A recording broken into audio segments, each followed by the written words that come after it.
नमस्कार मंडळी, मी आज घेऊन आलेली आहे सुपर सॉफ्ट, सुपर हेल्दी आणि खायला अतिशय टेस्टी अशी मटरची इडली. हो, तुम्ही बरोबर ऐकलं, मटरची इडली.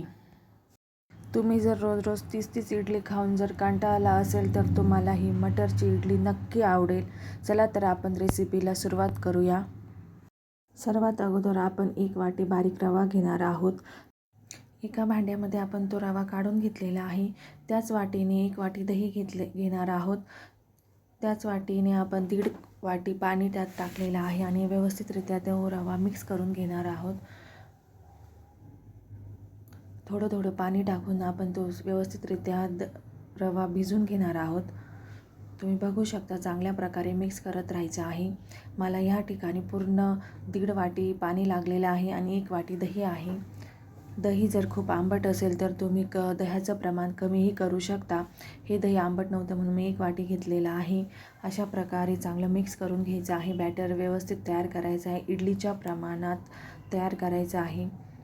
तुम्ही बघू शकता खूप छान प्रकारे तयार झालेलं आहे. ते मिश्रण 10 मिनटं बाजूला झाकून ठेवणार आहोत.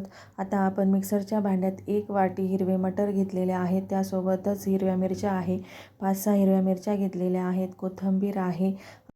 ते मिश्रण आता मिक्सरमध्ये आपण जाडसर बारीक करून घेणार आहोत.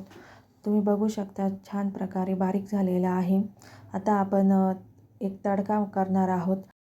फोडणी पात्रात 1 चमचा तेल घेतलेला आहे. त्यामध्ये मोहरी टाकलेली आहे, 1 चमचा उडदाची डाळ आहे, अर्धा चमचा हरभऱ्याची डाळ आहे. त्यासोबतच आपण आता कढीपत्ताही त्यात टाकणार आहोत. व्यवस्थित तडका तयार झाल्यानंतर आपण ते मिश्रण जे तयार केलेलं होतं बारीक रव्याचं त्यामध्ये ते टाकून चांगल्या व्यवस्थित प्रकारे मिक्स करून घेणार आहोत. आणि आपण जे हिरवे मटर, कोथिंबीर आणि हिरव्या मिरचीचं जे मिश्रण तयार केलेलं आहे ते त्यामध्ये मिक्स करून घेणार आहोत. व्यवस्थितरित्या मिक्स करून घ्यायचं आहे. त्यामध्ये आता आपण चवीनुसार मीठ टाकणार आहोत आणि इडली व्यवस्थितरित्या फुगावी, नरम स्पंजी व्हावी, कापसासारखी नरम व्हावी त्यासाठी आपण त्यामध्ये हे अर्धा चमचा खाण्याचा सोडा टाकलेला आहे. आता आपण इडली पात्राला तेलाने ग्रीस करून घेणार आहोत आणि प्रत्येक पात्र ग्रीस झाल्यानंतर त्यामध्ये आपण ते मिश्रण एक करून टाकून घेणार आहोत. एका साईडला कुकर गरम करायला ठेवलेला आहे. मी या कुकरमध्ये इडली तयार करणार आहे. सर्व पात्र व्यवस्थितरित्या भरून घ्यायचे आहे. ही इडली मी कुकरमध्ये करणार आहे. कुकरच्या झाकणाची शिट्टी काढून घ्यायची आहे आणि रिंगही काढून घ्यायची आहे. आता 10 मिनटं तसंच आपण झाकून गॅसवर ठेवणार आहोत. 10 मिनटानंतर आपली इडली बघितली का किती सॉफ्ट आणि ही कापसासारखी नरम झालेली आहे आणि तुम्ही बघू शकता त्याचं टेक्स्चर आणि त्याला नॅचरल कलरही आलेला आहे. सर्वच्या सर्व इडल्या सॉफ्ट झालेल्या आहे आणि सर्व इडल्या कापसासारख्या नरम झालेल्या आहेत. नाश्त्यासाठी अतिशय हेल्दी रेसिपी आहे आणि जे कोणी डाएट करत असेल त्यांच्यासाठी तर अतिशय उत्तम आहे.